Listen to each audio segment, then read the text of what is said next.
Saya Nesla Sabila. Kami di sini akan mempresentasikan hasil rancangan ide yang telah kami buat dengan tema perlombaan Search and Rescue Vehicle for Astronaut Safety on Space.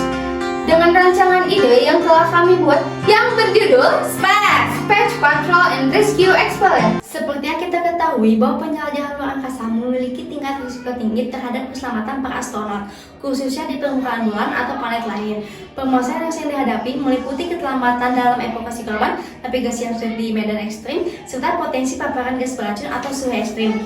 Sepanjang sejarah, telah terjadi sejumlah kecelakaan fatal seperti tragedi Columbia pada tahun 2003, serta insiden kebocoran udara di International Space Station pada tahun 2018. Berdasarkan data NASA, setidaknya 14 astronot telah kehilangan nyawa dalam misi luar angkasa sejak era Apollo. Nah, sebagai solusi atas permasalahan tersebut, dikembangkannya kendaraan yang bernama Space Patrol and Rescue Explorer. Kendaraan ini dirancang khusus untuk misi penyelamatan di luar angkasa. Kendaraan ini juga dilengkapi dengan sistem hybrid yang bisa dikendalikan secara langsung dan juga bisa dikontrol secara jauh. Kendaraan ini juga dilengkapi dengan beberapa sensor. Yang pertama ada sensor ultrasonik. Meskipun seharusnya memakai sensor lidar, tapi karena sensor lidar mahal, maka kami memakai sensor ultrasonik sebagai penggantinya. Nah, fungsi sensor ultrasonik di sini adalah untuk mendeteksi bebatuan ataupun halangan maupun rintangan yang ada di depannya. Ketika di depannya ada bebatuan ataupun halangan, kendaraan ini akan mundur dan akan mencari jalan lain yang tidak ada rintangan ataupun halangan. Selain itu juga kami memakai sensor gas untuk mendeteksi gas beracun sehingga kita tahu di mana saja yang terdapat gas beracun. Nanti hasil dari pembacanya akan ditampilkan pada monitor yang berada di stasiun. Nah, selanjutnya dilengkapi juga dengan sensor inframerah yang berfungsi mendeteksi hawa panas tubuh manusia. Ketika sensor tersebut mendeteksi hawa panas tubuh manusia, lengan robotik yang di depan akan membuka secara otomatis mendekati objek manusia dan akan menutup secara otomatis pula, sehingga proses evakuasi korban bisa dilakukan. Jika manusia berhasil dievakuasi, bisa dipindahkan ke tempat aman ataupun boleh dipindahkan ke ruangan. Karena di kendaraan ini dilengkapi dengan space kosong yang terdapat di belakang kendaraan. Nah, selain itu juga kendaraan ini tidak membutuhkan listrik karena kita memakai sistem panel surya.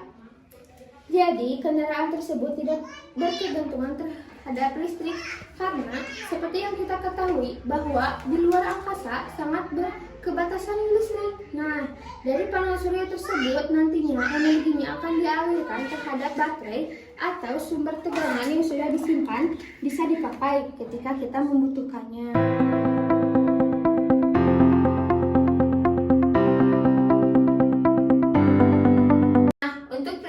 Dan matematikanya sendiri, yang pertama ada konsep fisika, meliputi lidar dan night vision, menggunakan prinsip pemantulan cahaya atau gelombang laser untuk mengukur jarak dan membentuk peta 3D lingkungan.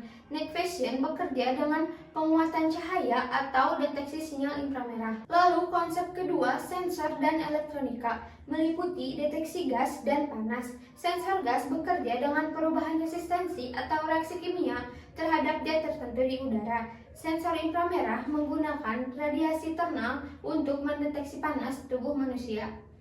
Konsep ketiga, mekanika, meliputi roda omnidirectional dan sistem kaki.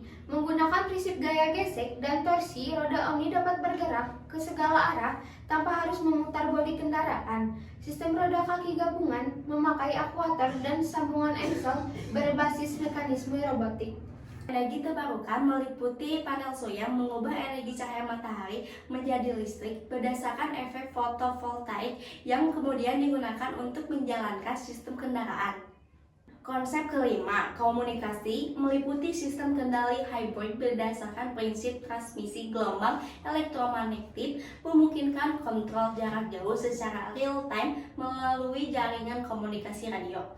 Konsep yang keenam, matematika, meliputi navigasi dan pemrosesan data, algoritma pemetaan, pencarian jalur, dan pengenalan objek menggunakan perhitungan vektor, geometri ruang 3D secara algoritma AI berbasis matematika numerik dan statistik.